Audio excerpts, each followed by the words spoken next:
आजकल बहुत common problem हो गया बहुत लोगों को। 15-year-old बॉय वो बाहर खेलने नहीं जाएगा। क्यों?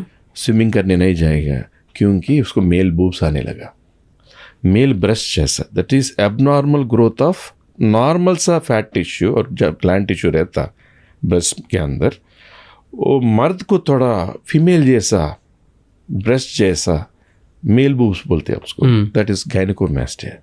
जब आ जाएगा वो इनसिक्योरिटी से वो ऐसे बेंड होके वॉक करना, नहीं तो टी शर्ट के ऊपर एक जैकेट लाइक ए हुडी ऐसा पहनना, स्विमिंग के लिए जाना है तो नहीं जाना, स्पोर्ट्स के लिए जाना, लोगों को मिलना है तो कोई ऐसा टच करके कुछ मजाक करते रहते ना।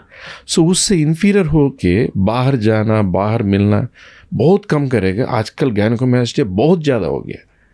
ये hormonal changes can be because of some food, because non-vegetarian, I don't want to comment anything. Chicken is an injected food. Many vegetables are injected. So वो खाने से क्या हो रहा है बहुत लोगों को, this hormonal changes आ जा रहा है और बाल्डिंग यहाँ पे हेयर जा रहा है। That is called PCOD, polycystic ovarian disease और ovarian syndrome. उससे वेट बढ़ते जाते, पिगमेंटेशन बढ़ते जाते, अनवांटेड हेयर आता रहता है। ऐसे ही मर्दों में गायनेकोमास्टिया और हार्मोन ज़्यादा बढ़ने से मेल पैटर्न बढ़ने से। तो ये क्यों मेल बूब्स बढ़ते जा रहे हैं? ये ज़्यादा लोगों में क्यों होते जा रहे हैं? डू यू थिंक इट्स कि लोग वर्कआउट कम कर रहे हैं या फिजिकल एक्टिविटी कम कर रहे हैं? लाइक हार्मोनल चेंजेस से ही होता है। मगर इट्स नॉट लाइक वो मेल बूब्स है तो उसको मर्दांगी में कुछ प्रॉब्लम है या उसको बच्चे पैदा करने में कुछ प्रॉब्लम है, कभी भी नहीं होता। उसको लुक्स में, कॉन्फिडेंस में, उसको एक टाइट सा शर्ट पहनना, टी शर्ट पहनना, अच्छा स्विमिंग जाने के लिए शर्ट खोल के जाना है, he will not feel good no. और ये क्या फिक्स हो सकता है प्रॉपर वर्कआउट से और स्टफ से कि नहीं? वर्कआउट कितना भी करे, टोटल बॉडी के लिए there is exercise, but for this there is no exercise. आप कितना भी पुशअप्स, कितना भी कुछ भी करे, पीछे का पेक्टोरल्स, मेजर मसल्स, वो माइनर मसल सब एक्सेस होके अच्छा शेप आ जाए तो भी उसके ऊपर जो फैट बढ़ के चमड़े के साथ हो वो उसके साथ बढ़ेगा। इसीलिए उसको कोई इंजेक्शन या कोई सॉल्यूशन नहीं है। इट इज़ ओनली लाइपोस्कल्पचर और लाइपोसक्शन थ्रू ए की होल फ्रॉम इंडियन टेक्निक और what ever Brazilian technique. Most of it is you should be having वो पोर्ट जो लगाते हिडन लगाना, उससे अनवांटेड फैट को निकाल के निपल के पास छोटा इंजेक्शन लगा के कुछ एक्स्ट्रा ब्रेस्ट टिश्यू के साथ ग्लैंड है उसको भी निकालना and make it scarless.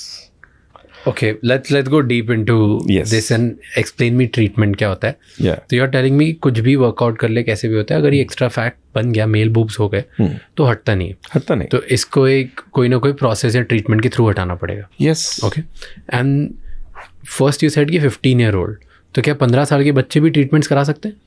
Minimum they should cross 15-year-old। Okay, 15 years at least, और वेल ग्रोन ऑल्सो। आजकल 14 years में भी बहुत physically well grown and they are fit for surgery after surgical evaluation. Normally 15 years cross करने के बाद क्या होता है surgical evaluation? If you have to we do a surgical profile. जो कोई भी सर्जरी कराते वक्त ब्लड में फिटनेस, ECG, चेस्ट एक्सरे सब कराते हैं ना, ऐसा it's normal fitness, full body profiling and then you, that's all. Okay, तो अब क्या ट्रीटमेंट्स अवेलेबल होते हैं मेल बूब्स के लिए? What is one treatment? Only one treatment, liposuction. क्या होता है लाइपोसक्शन? लाइपोसक्शन मतलब क्या है? पहले सर्जरी से पहले, इवैल्यूएशन के बाद, day of surgery, it's a day care surgery. सुबह आए तो शाम तक चले जाते घर में। अच्छा, सो वो मार्किंग करते हैं। मार्किंग करने के बाद उनका फादर या उनको जो भी अटेंडेंट हो उनको दिखाने के बाद देन लोकल एनेस्थीसिया से या शॉर्ट जनरल एनेस्थीसिया, क्योंकि लोकल जब दे रहे तब भी पेशेंट को पेन लगता। इससे बेहतर है छोटा सा इंजेक्शन दे के वो ऑटोमेटिकली एनेस्थेटिस होने के बाद वो जनरल एनेस्थीसिया प्रोसीजर के थ्रू उसको without pain, without any awareness, छोटा सा key hole, 4 mm 5 mm size key hole. Okay, इतना सा। सो उतना सा छोटा सा की होल से नॉर्मली यहाँ लगाते रहते। कहाँ करेंगे key whole?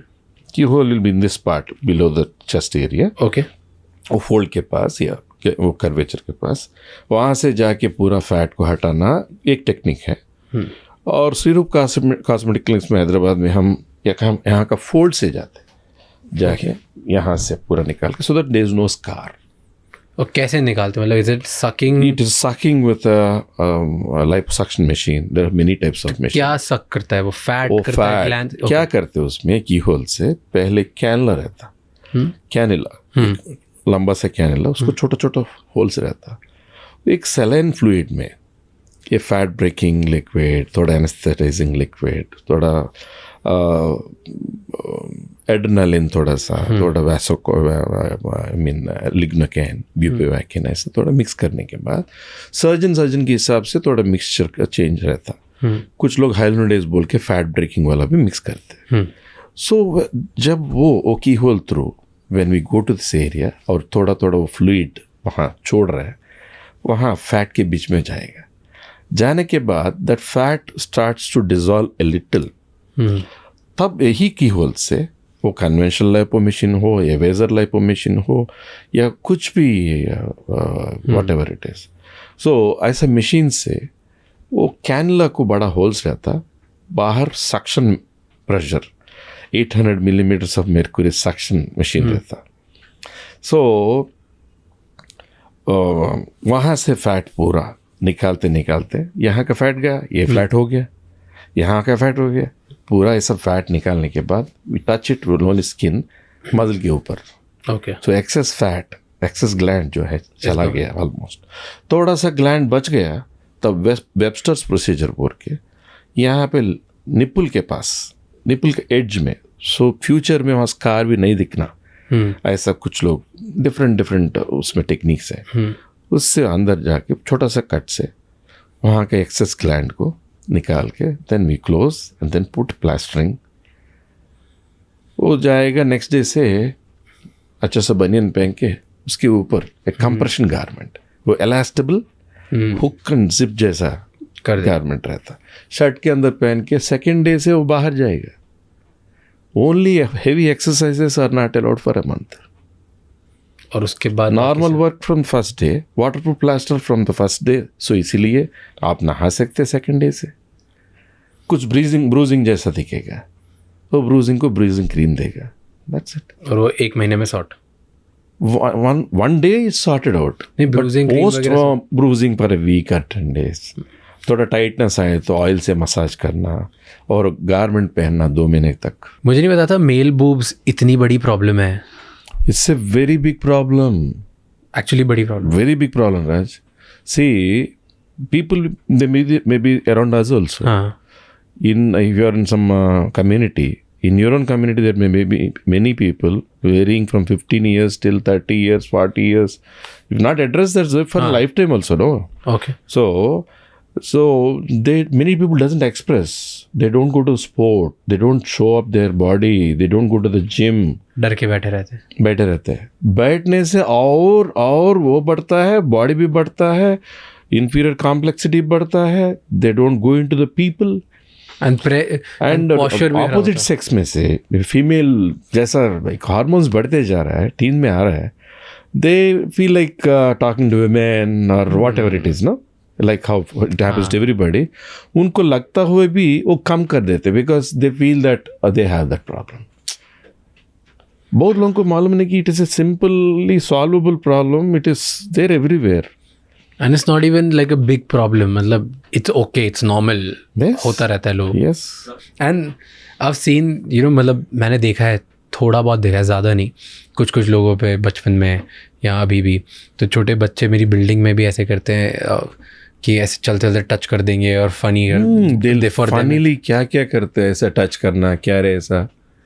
And a lot of guys I've seen in groups, they squeeze it also, और वो ऐसे करते छेड़ के परेशान करके जाते हैं। पेशेंट्स ने जो क्लाइंट से आके बात करते हुए रोए, कुछ बच्चे लोग, कुछ मर्द लोग, मे बी इन 20s, कुछ लोग शादी से पहले, तब तक they are not bothered. After marriage they are getting married to a lady, wife, so that becomes an issue in privacy.